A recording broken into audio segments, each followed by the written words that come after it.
Welcome to our channel स्वाद मस्ती। नमस्कार, मी अश्विनी स्वाद मस्ती या रेसिपी चॅनलवर तुमचं स्वागत करते। आज आपण बनवणार आहोत अगदी लहानांपासून मोठ्यांपर्यंत सर्वांना आवडणारे मुरमुरा लाडू। हे लाडू अगदी झटपट बनणारे, कुरकुरीत, चविष्ट आणि हेल्दीसुद्धा आहेत। मुलांना काही बाहेरचं खाऊ घालण्यापेक्षा अगदी झटपट आणि सोप्या पद्धतीचे हे लाडू घरी बनवून त्यांना स्नॅक म्हणून आपण हे देऊ शकतो। पौष्टिक तर आहेच आणि अगदी कमी साहित्यात बनतात। चला तर मग अशा पौष्टिक लाडूची रेसिपी बघूया। तर सर्वात अगोदर आपल्याला हे लाडू बनवण्यासाठी मुरमुरे हवे आहेत। मी इथे हे 6 वाटी मुरमुरे स्वच्छ चाळून निवडून घेतले आहे आणि आता ते आपण कढईत हलकेच भाजून घेणार आहोत। हे मुरमुरे आपल्याला जास्त भाजायची गरज नसते, अगदी हलके भाजले तरी ते चांगले कुरकुरीत होतात। 1-2 मिनिट आपण मुरमुरे हे भाजून घेऊया आणि हे भाजलेले मुरमुरे साईडला काढून घ्यायचेत। बाकी राहिलेले मुरमुरेही असेच आपण भाजून घेऊया आणि तुम्ही बघा अतिशय कुरकुरीत आपले मुरमुरे झालेत। अगदी सहज चुरा होतोय इतके कुरकुरीत झालेले आहेत। सर्व मुरमुरे भाजून झालेत। आता मुरमुरे काढून घेऊया आणि त्याच कढईमध्ये 1 ते 1.5 चमचा आपण साजूक तूप टाकून घेणार आहोत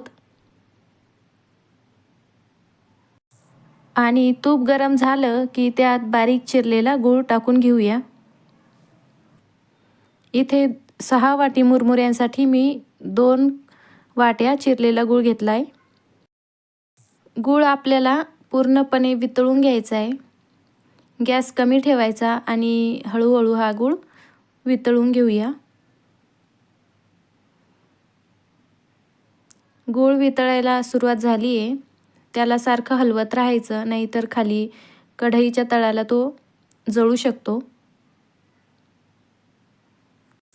गूळ पूर्णपणे वितळत आलाय, त्यामध्ये कुठेही चिरलेल्या गुळाचे छोटे छोटे तुकडे दिसत नाहीये, अगदी एकसारखा गूळ दिसतोय। आता आपण गॅस बंद करायचा आणि व्यवस्थित एकदा गूळ सगळा हलवून घ्यायचा आणि त्यात आता आपण मुरमुरे टाकून देणार आहोत। मुरमुरे गुळात टाकल्यावर ते व्यवस्थित आपल्याला एकत्र करायचे आहेत। पूर्ण मुरमुऱ्यांना गूळ लागला पाहिजे। शक्यतो मुरमुरा लाडू बनवताना मोठ्याच कढईचा वापर करायचा, म्हणजे त्यात मुरमुरे टाकल्यावर एकत्र करायला सोपं जातं। आता आपला सर्व गूळ आणि मुरमुरे एकजीव झालेले आहेत, पूर्ण मुरमुऱ्यांना गूळ लागला आहे। आता आपला हात पाण्याने थोडासा ओलसर करायचा आणि अशा पद्धतीचे लाडू आपल्याला तयार करून घ्यायचे आहे। अगदी सोप्या पद्धतीने लाडू वळल्या जातात, हे काहीच अवघड नाही, सहज त्याचा गोळा होतो आणि हाताला गूळ चिटकू नये म्हणून हात पाण्यात थोडासा ओलसर करून घ्यायचा। आणि बघा किती सुरेख लाडू झालेले आहेत आपले, अगदी झटपट, कुरकुरीत आणि कमी साहित्यात।